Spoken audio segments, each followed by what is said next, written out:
With me today is Sang Oh. Thank you. It's a pleasure to be here. So tell me what you do at Omdia. So I am an automotive semiconductor analyst in Omdia. When Informa first purchased the Omdia, they purchased a lot of semiconductor business except for the automotive sector. So I joined Omdia last year, and I've been trying to recreate and also make the automotive business, automotive semiconductor service within Omdia. So I've been working with a lot of different analysts from different industry, also people from IHS and our partner, Words Automotive, who are focused in the automotive business side, working together to create a new service for automotive semiconductor. So what does automotive semiconductor look like these days?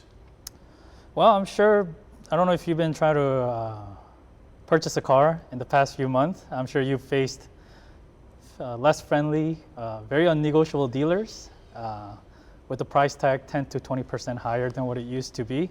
And a lot of that is, when you see the news and media, they blame the chip shortage. Partially, I think that is true because of what we've seen during the pandemic in 2020. A lot of semiconductor manufacturers have decreased their production because there was no demand for vehicle. But then, second half of 2020, the car demand picked up, sales went up. And funny thing is, semiconductor industry, they actually have quite a long lead time, which means it takes long for them to, make automotive semiconductors. So, they were not able to really keep up with the fast dynamic changes that the customers were asking for. So, that's, I think, one of the big reasons why we are having a chip shortage, which eventually led to vehicle production and, automotive shortage. So did the industry guess wrong? Yes and no.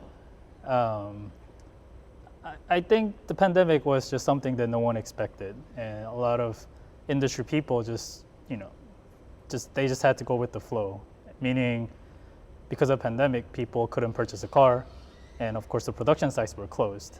So we saw a drop in the vehicle production in the first half of 2020. As a result, a lot of suppliers couldn't produce the products or parts to automakers. So, but the problem is, and when things were kind of recovering and coming back to the normal, the problem is a lot of these semiconductor manufacturing takes a longer lead time. It takes months and months of preparation, different levels of supply chain. So it's kind of like a bullwhip effect.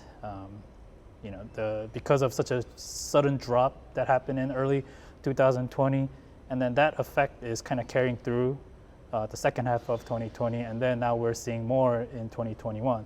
But I wouldn't just blame it all on the pandemic, because if you look at what happened in 2021, we've seen a lot of various different natural disasters came into play. And even if we look at before the pandemic, there was a trade war that was going on all around the world, which kind of made the automakers to be scared about kind of being more active about producing cars. So they were a little bit passive about it, which reduced a lot of their inventories at the same time. So many things that came into play. So yeah, sounds like the perfect storm. Yes, there you go. It's a perfect storm, right? So do you see it catching up anytime soon? It is catching up. I think at this point, a lot of semiconductor guys are doing okay. And when I say okay is, they're running their factories, their fabs at a max capacity. And the auto guys are having a little bit of trouble because we see a lot of news and media talking about the chip shortage. That's because it's not all types of semiconductor. There are certain types of and certain device types that are having a more shortage than the other. And those stuffs requires a lot more R&Ds and more time to ramp up their production. So eventually we'll catch up. If you ask me this question maybe last year, I would say we'll be okay by now.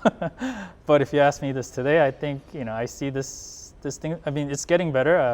I think we're going to see things coming back to norm by maybe early 2022. So if they're operating at max capacity now, do you see a time where it actually goes the other way, where there's a glut of chips? That's actually a good point. That's actually one of the things that many of us and the industry analysts are looking into, because of course we don't want to see the bull effect that just keeps on getting bigger and bigger. So at one point we're overcapacity. Now we're under capacity. So I think there will be a balance. In terms of automotive, I don't think we're going to see that anytime soon. Because the automotive semiconductor industry has been growing so fast, rapidly in the last 5 years, and we're expecting even more growth in the next 5 years. So as a result, I think at this point, I think everyone needs to start, increasing their capacity. Even though they're running at their max capacity, they need to add more capacity to keep up with the increasing demand. Because it's not just more cars that people want; it's just more cars with more advanced systems or features and technologies. And those all require even more efficient and sophisticated semiconductors.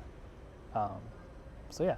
So what happens is it actually that the price goes, currently in the market, that the price of a car goes up, or that it's just not available? So the price of a car has gone up.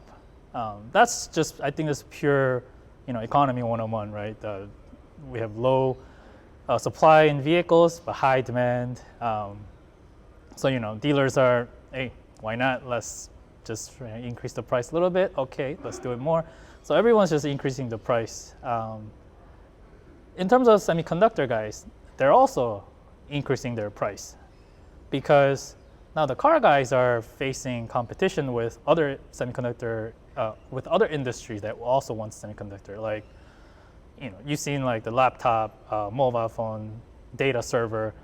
The demand in those industries have exploded throughout the pandemic, and auto guys are, not their top customers, because,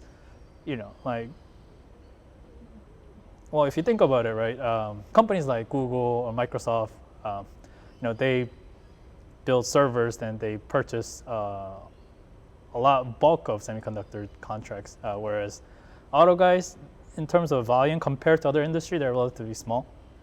So I think in that sense,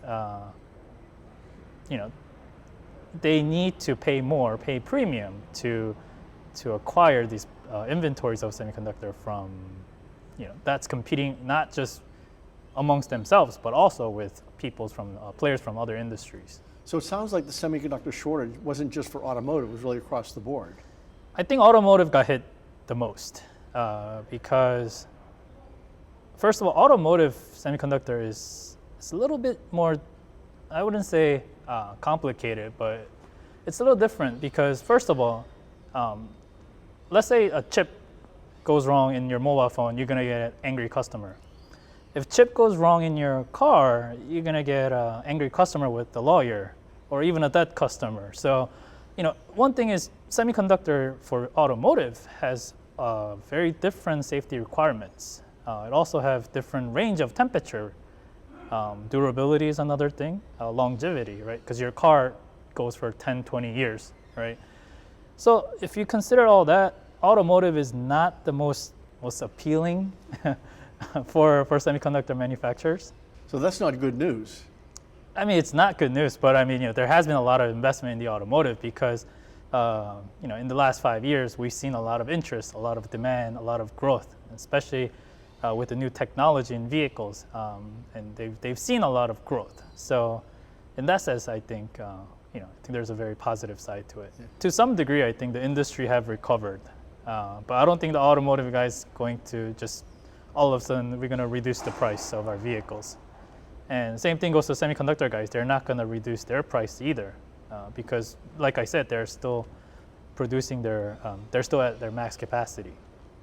So, eventually, I think it will reach the norm, but I think there will still be some sort of a shortage. It just won't be the first line you see in the news, and the people will kind of see the higher price tag to be a norm. So I think it will eventually reach the norm, but at the same time, it will still be there. The chip shortage will still be there. It's just because the nature of the supply chain they have, and I think the demand has been growing so fast. That's excellent.